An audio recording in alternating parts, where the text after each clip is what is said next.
Pengaruh Hindu-Buddha terhadap Kerajaan Tarumanagara.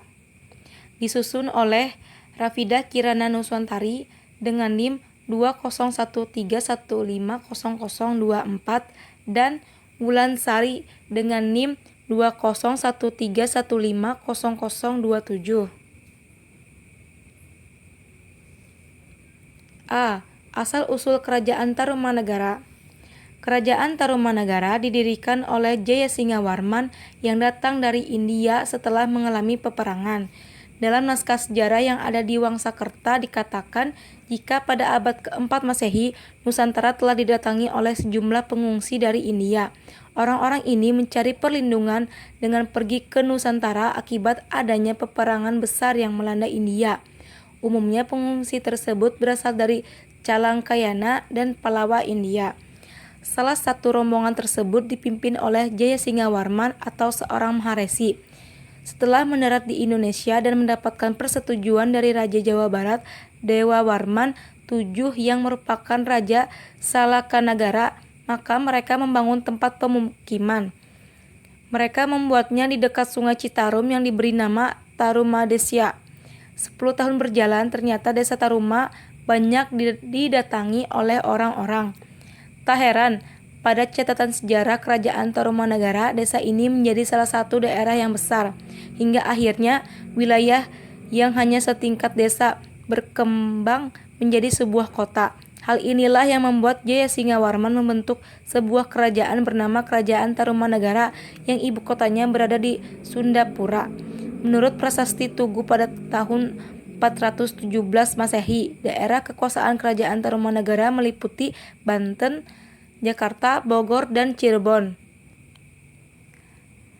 B. Berdirinya Kerajaan Tarumanagara. Tarumanagara atau Kerajaan Taruma adalah sebuah kerajaan yang pernah berkuasa di wilayah barat Pulau Jawa pada abad ke-4 hingga abad ke-7 Masehi. Taruma merupakan salah satu kerajaan tertua di Nusantara yang meninggalkan catatan sejarah. Dalam catatan sejarah dan peninggalan artefak di sekitar lokasi kerajaan, terlihat bahwa pada saat itu Kerajaan Taruma adalah kerajaan Hindu beraliran Wisnu. Kerajaan Tarumanagara dibangun Raja Dirajaguru Jayasinghawarman tahun 358 Masehi. Yang memerintah hingga tahun 382 Masehi. Jayasinghawarman berasal dari Ceylon atau Sri Lanka Siki, India, yang pindah ke Nusantara karena bangsanya kalah dalam perang. C. Raja-raja Kerajaan Tarumanagara. Dalam sejarah Kerajaan Tarumanagara, raja-raja yang pernah memegang tahta bisa diketahui adalah 13 raja, antara lain yang pertama Raja Dirajaguru Jayasinghawarman 358 sampai 382 Masehi. Kedua, Dharmayawarman 382 sampai 395 Masehi. Ketiga, Purnawarman 395 sampai 434 Masehi. Keempat, Wisnuwarman 434 sampai 455 Masehi.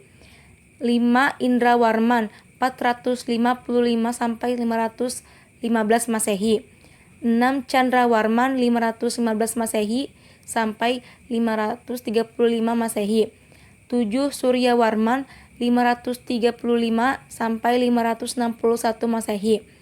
8. Kertawarman 561 sampai 628 Masehi. 9. Sudawarman 628 sampai 639 Masehi. 10. Hariwangsawarman 639 sampai 640 Masehi. 11. Nagajayawarman 640 sampai 666 Masehi. 12. Linggawarman 666 sampai 665 Masehi. 13. Tarusbawa 669 sampai 723 Masehi. D. Kejayaan Tarumanagara. Kerajaan Tarumanagara mencapai puncak kejayaannya pada masa pemerintahan Punawarman. yang merupakan raja ketiga, berupa membangun ibu kota kerajaan yang letaknya lebih dekat ke sungai. Kota itu diberi nama Sundapura, cikal bakal kata Sunda sekarang. Kejayaan pada masa pemerintahannya antara lain, yang pertama, dilakukannya penggalian Sungai Gomati sepanjang 12 km untuk menghindari bencana alam seperti banjir ataupun kekeringan yang pada musim kemarau. Kedua, perekonomian di kerajaan ini juga sudah maju, dibuktikan dengan raja yang memberikan sedekah 1.000 ekor sapi kepada para brahmana.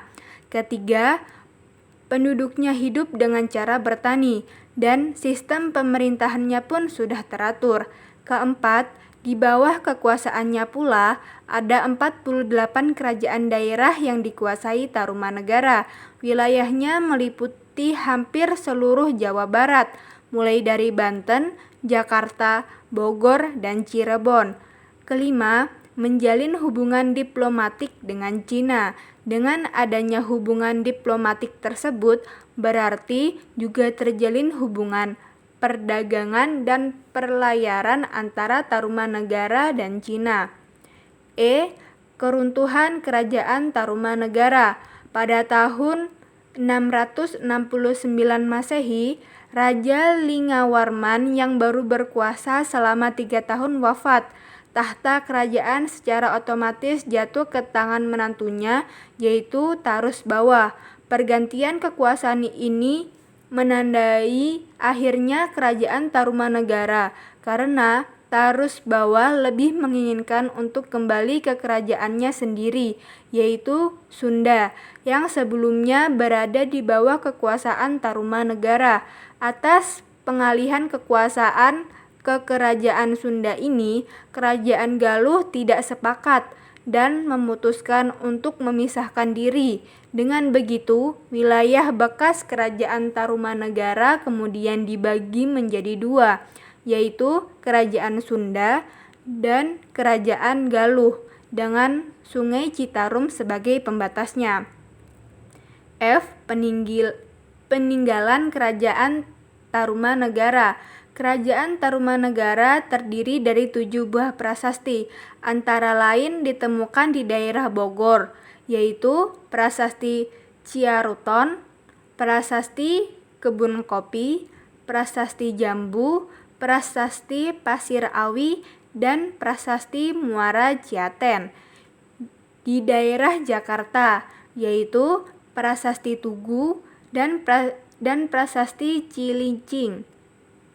Dan di Banten Selatan, yaitu Prasasti Lebak. Sekian penjelasan dari kami. Apabila ada salah dan hilaf, mohon dimaafkan. Assalamualaikum warahmatullahi wabarakatuh.